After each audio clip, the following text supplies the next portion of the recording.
senior men right now are 9 times more likely to hesitate to travel with a woman and 6 times more likely to hesitate to have a work dinner. And the problem is that even before this, women, and especially women of color, do not get the same amount of mentoring as men, which means we're not getting an equal seat at the table. And, you know, it's not enough to not harass us. You need to not ignore us either. Do you think they have cause to feel that way? Well, I think it's a false trade-off. I think people can travel. I think people can go to dinner. I think people can have one-on-one meetings. All of those things can be done in public places, and everyone can behave appropriately. But if there's a man out there who doesn't want to have a work dinner with a woman, my message is simple. Don't have one with a man. So what is going on here? This is Sheryl Sandberg, former COO of Facebook. Just a cesspool of insanity, but I mean the Facebook, not Sheryl. So she's going on about how the Me Also movement has harmed women's chances of success in the workplace. And you know what I say to that? Don't work. You have the option of not working. Why would you want to give up the happy life of raising children and just making beautiful things, decorations, baking, things of that nature, and raising your kids when you could do that? It doesn't make sense to me. This is a video from a few years ago, and I just popped up on my radar, and I wanted to say something about it because Sheryl Sandberg is wrong here, and we're going to see why and how. Before we get started, please remember to like, comment, share, subscribe. Make sure that you're still subscribed because YouTube does unsubscribe people every single day. You can find me over on Rumble and on Twitter. This is probably the only video I'm going to get out this week because of how busy I am at work and the holiday that's coming up.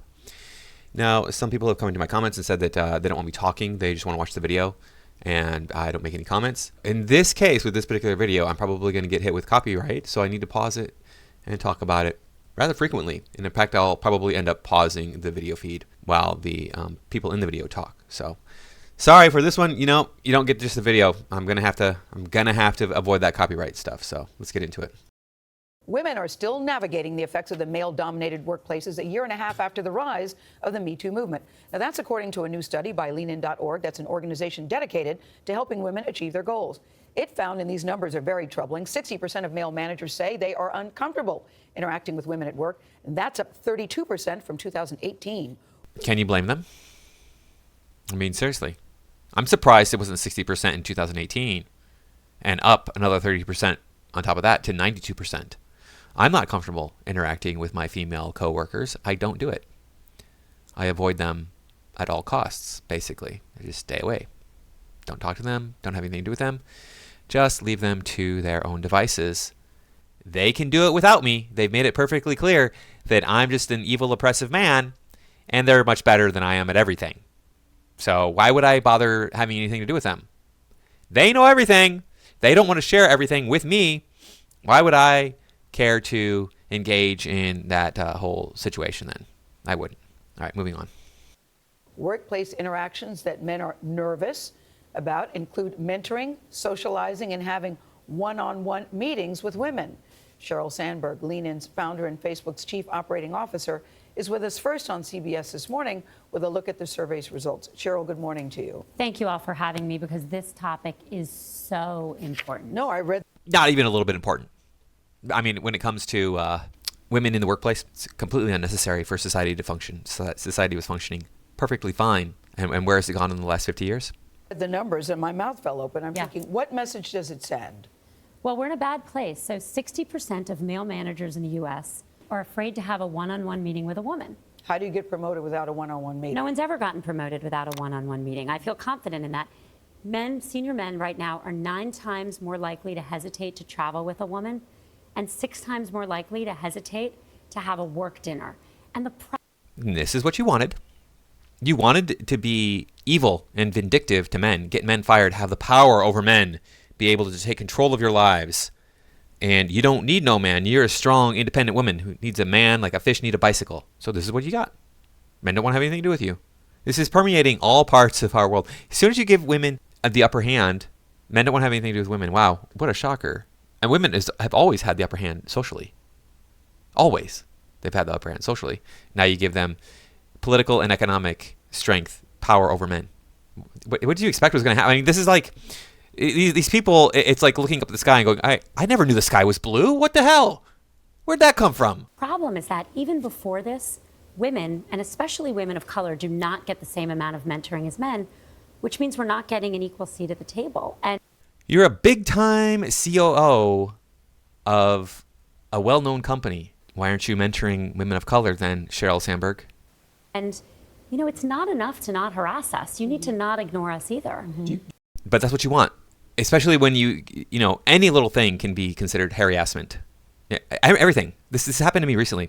A coworker of mine, female, I went to speak with her in her classroom about work, and there were 3 male students, the only students in her class, 3 male students. And the next day, the manager just pulled me aside saying, "Hey, you know, you said XYZ inappropriately." And I was like, "What are you talking about? I don't know what you're talking about. And like, do you have an example of what I supposedly said?" No, of course not. Because this female coworker of mine made everything up. I spoke with the male students who were like, "What are you talking about? You didn't say anything inappropriate at all."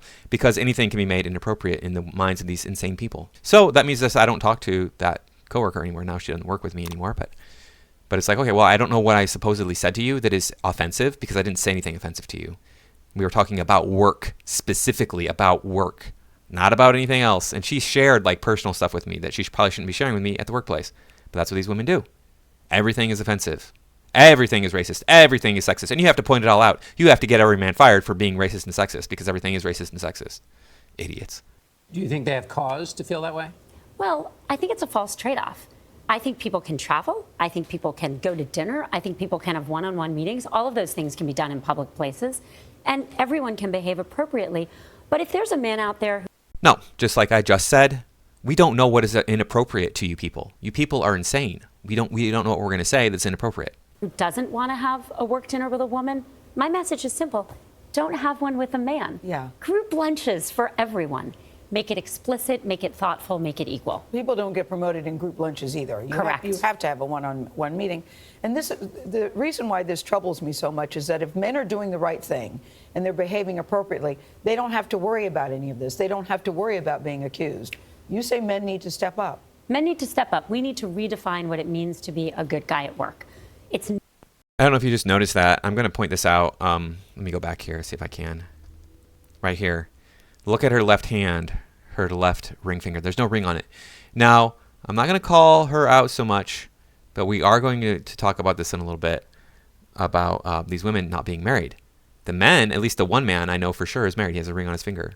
I don't know who he is, but these women, when this was filmed, not married.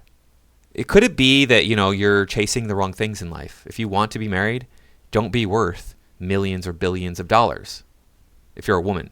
Look, Sheryl Sandberg, she's not an attractive woman. She's probably in the United States above average, only because women are just not. Most women look like Gayle King, the other woman in this video, right? So she's only above average by comparison, right? But she would not give me a second look as a dating prospect. And it's not because I wouldn't make a good partner, right? I don't have a lot of money. I don't run in her circles. I'm not some powerful CEO. I would be riding her coattails, and women don't want to be in that position. Same thing with Gayle King. She wouldn't want to marry a person who was going to ride on her coattails. Women don't want to be in that position. They might think that they want to be in that position, but they don't. It's not enough to not harass, and I think too many people think that's sufficient. That's necessary, that's a basic, but it's not sufficient. Please define harassment for me. You can't, because it's different for every single woman, every single situation. It changes all the time. Sufficient. Women need equal opportunity. And what does that mean? Equal time in meetings.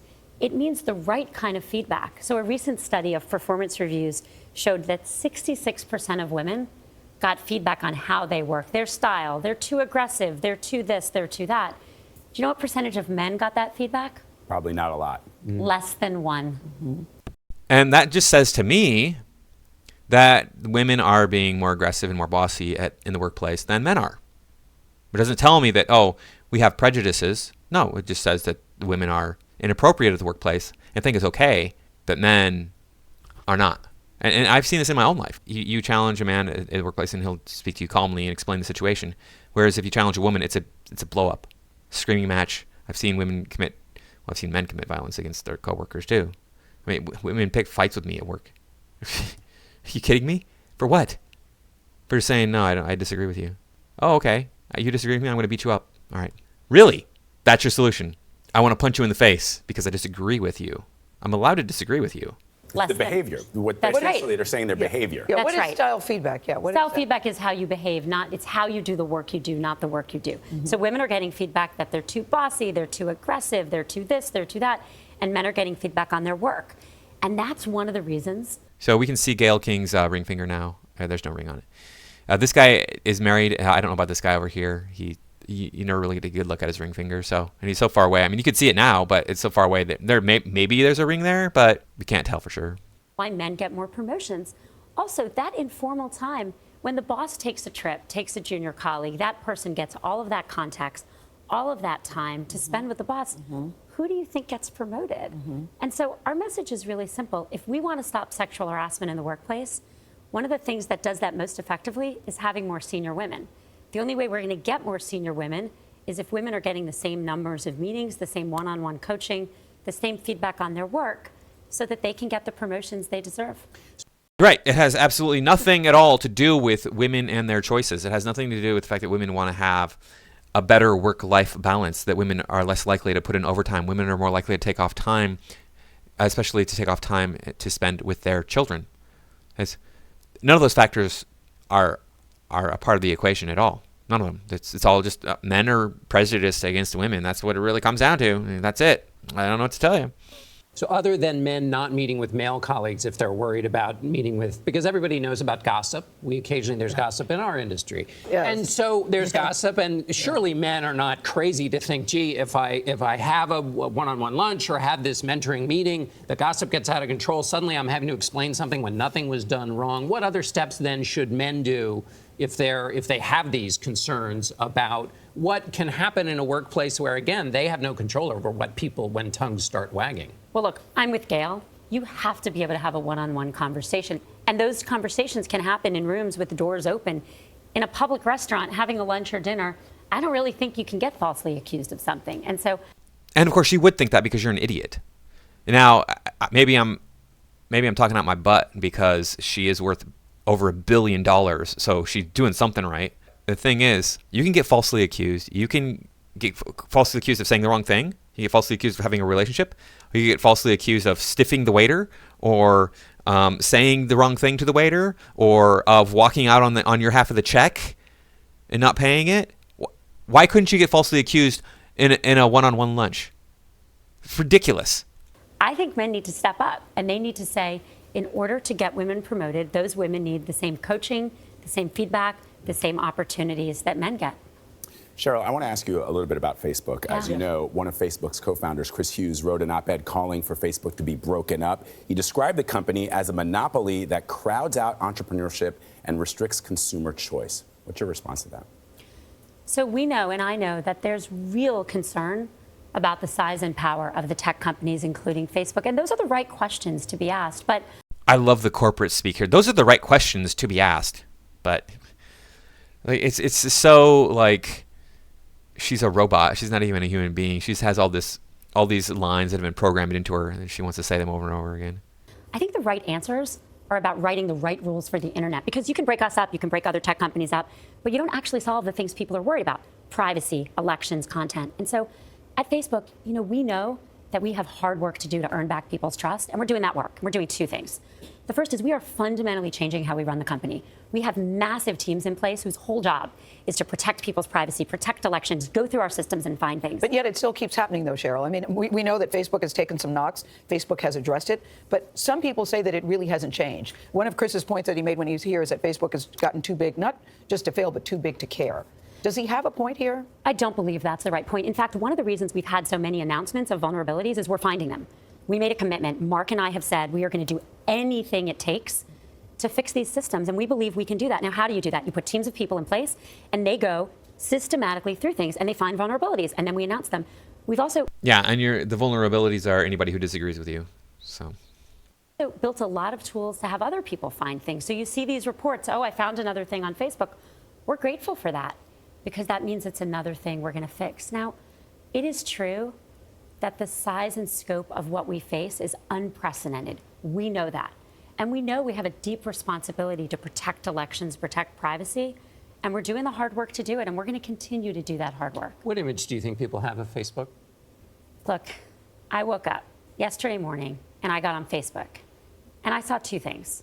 I saw a picture from my sister of my nephew going off, he's 7, to a school camping trip. And I saw a picture of a colleague who's raising money for a close friend of hers who has 2 young children and has very late stage cancer. Right, but what do people really think? All right, so that's great that you went on Facebook and you saw 2 things that you wanted to see, one very positive, one very negative. When I comment on things on Facebook, I'm called a World War II German guy. You know, I mean, maybe not in those words specifically, but it's like I'm evil, I'm male, I'm sexist, I'm racist, I'm this. And even though I may just make an innocuous comment about something, I'm supposed to know all of the things that are going through the mind of the people reading my post and how they're going to interpret it in every different way. And then I'm supposed to respond appropriately so that they don't get triggered and offended. So I just don't go on Facebook. It's that simple. Yeah, probably most of the time it's not an issue, but enough of the time it is an issue that I don't even want to deal with it. I don't want to deal with the Facebook thing. So the truth is, Facebook is a cesspool. It has been for a long time. It's just very negative, and I'm not the only person to have said that. I mean, I brought that up to somebody, and they're like, yeah, that's true. It's been that way for a long time. You just get negative comments. Like if you have an opinion that somebody disagrees with, they're going to jump all over you. There have been plenty of people who've posted on Facebook who I disagreed with, and I might sometimes be like, hey, you know, I disagree with that. But I just let them have their opinion. They're allowed to have their opinion if it's different from mine. That's just what we have, freedom of thought, right? I'm not supposed to enforce my own beliefs on other people in this country. What do you think your customer thinks about Facebook? So that's what I think they think. I think people have this experience where they're using Facebook and they're sharing and they're connecting and it's making their lives better. But I also think... Because I see a different view out there. Well, just to let me finish, I also think that people have real concerns. That things happened on our platform that we didn't expect. We didn't put enough resources to protecting the system. And over the last 2 years, that's changed. When I think about just my job, I've been at Facebook 11 years. I spent, 8 or 9 of them really focused on growing the company and also focused on protecting the community. But I would say that that was priority 1 and priority 2. And now my job has changed. I come to work every day, and my job is more about protecting the community, building those safety teams, than it is about growth. We're still doing both. The reason I ask that question is a lot of people think that Facebook still doesn't get it. And they have white-hot rage about Facebook. And they think that they hear you talk about fixing the internet, and they feel like there's bulletproof glass between what they're saying and what the people who run Facebook think. And so your realistic assessment of what people think about Facebook, because you're talking about all the wonderful things it does and don't recognize this heat that's out there, suggests to them that you still kind of don't get what people's issues are. So let me be really clear. We understand that we made mistakes and that things happened on our service that we didn't foresee. We never foresaw Russian interference in the 2016 election. Was that proven to be false, or at least highly inaccurate? Or like it was basically equal, both left and right? I don't remember now. But Facebook is interfering with elections. They are propping up their desired candidate. They are telling the Democrats to go out and vote. They're not telling the Republicans to go out and vote. At least more so they're telling Democrats, a lot more so. Like it's like 10-1 or something, 5-1, something like that. And you might be saying, well, they're allowed to, they're allowed to support whatever political beliefs they want to support. Right, but they have such a far reach that they can influence elections by reminding people to vote on voting day and then not reminding their opposition and things like that. And I'm sure that they oppress, I know that because they would oppress my point of view. Being anti-woke, they would be like, no, we don't want you on our platform. What are you talking about? You're stupid. Get out of here. But we see what damage the woke agenda is doing to the world. Harming kids, harming women. No, we don't care. We think that's all good. Because look, we got Sheryl Sandberg, who's COO of Facebook. So it's good. Okay. Full stop, and that's on us. But what happened by 2018? By 2018, we understood foreign interference. We now find it and take it down so much that the media doesn't even cover it. And if you look at all the things people wrote about us after 2018, it was actually still about 2016. So we are going into the 2020 election. We have war rooms in place. We have a working relationship with the FBI and the Homeland Security. All of them are working on this in a way they weren't as well. She mentioned FBI and Homeland Security there. Be aware that the FBI and probably Homeland Security too are monitoring Facebook for your comments. They're looking for people and their behavior on Facebook. So, if you want privacy, don't go on Facebook. All right, so that's basically the end of this video and this clip anyway. So I do want to move on to, I was talking about Sheryl Sandberg not being married Gayle King is not married. The guy in the middle there, he's married. I don't know his name. I don't know the name of the other guy. Let's take a look here. Gayle King is worth $72 million now. You could live on that for a long time. She was last married in 1993. She was only married for about 11 years. I wonder why she never remarried. Is it because she's undesirable as a mate? She has the economic desirability that anybody would want, right? Well, not anybody, but almost everybody would want, right? I don't have $72 million. I don't know anybody who has $72 million. And I know millionaires. I don't know anybody who is that much of a millionaire. Maybe there's one guy that I don't know what his net worth is. Maybe he's worth $72 million. I don't know. But I wouldn't want to be with Gayle King, even if she were younger. She was born in 1954. Let's say she was born in 1984. That would put her at, what, about 40, 39, something like that. That's a lot younger. I wouldn't want to be with her. If she was born in 1994, she'd only be like 30, 29. I don't want to be with her. She's not attractive enough. She does not offer me what I'm looking for in a female partner. How many men? Comment below if you think Gayle King is somebody that you would value as a life partner. Nobody's wanted to marry her for 30 years. Sheryl Sandberg, net worth $1.82 billion. Holy crap. Now, I don't want to speak ill of her marital status so much because her husband died suddenly not that long ago. So you got right here in 2015, her husband died. So this was just a few years before this segment was shot. Now she remarried in 2022. So she's doing something right. I mean, I have to admit it. I mean, to be fair, she's married. She's worth $1 billion, 1.2 or $1.8 billion. Who knows how much it actually is? It could be as much as only $1.1 billion, but I'm assuming she's worth more than $1 billion because, yeah, I don't think that net worth calculator is off by that much. How old is she? Let's say here. I don't know how old she is. She was born in 16, so she's 54. I'm surprised that she was able to get remarried in 2022, 53. I don't know who this guy, this Tom Bernthal is. I don't know what his deal is. It doesn't really say much about him. So he's founder and CEO of strategic consulting agency Kelton Global and former NBC News producer. So he's probably worth a pretty penny too.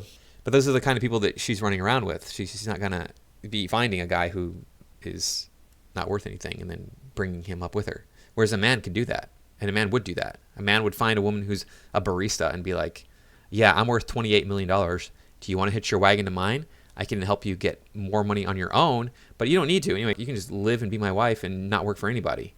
I've seen that happen in real life. People get offended when I point that out. I'm like, hey, look, you could just find some rich guy and get married. I'm not saying that you should, but you could. That is an option for you. Men don't really have that option. Some men do get picked up by wealthy women and well-off women anyway, and then they get that free ride. But yeah, these women, I'm surprised that Sheryl Sandberg got married again. Really, I mean, it's really surprising to me. But she's not that attractive, and she doesn't need a man to support her. She doesn't need anything, so she just wants that companionship, apparently. Anyway, yeah, I just wanted to point this out. Like I said, it was floating around in my news. I thought it was funny because women are all about how they don't need no man, but this is all about how men need to help women, or else they can't make it. So what is it? Make up your mind. Thanks for watching. Now here's your palate cleanser.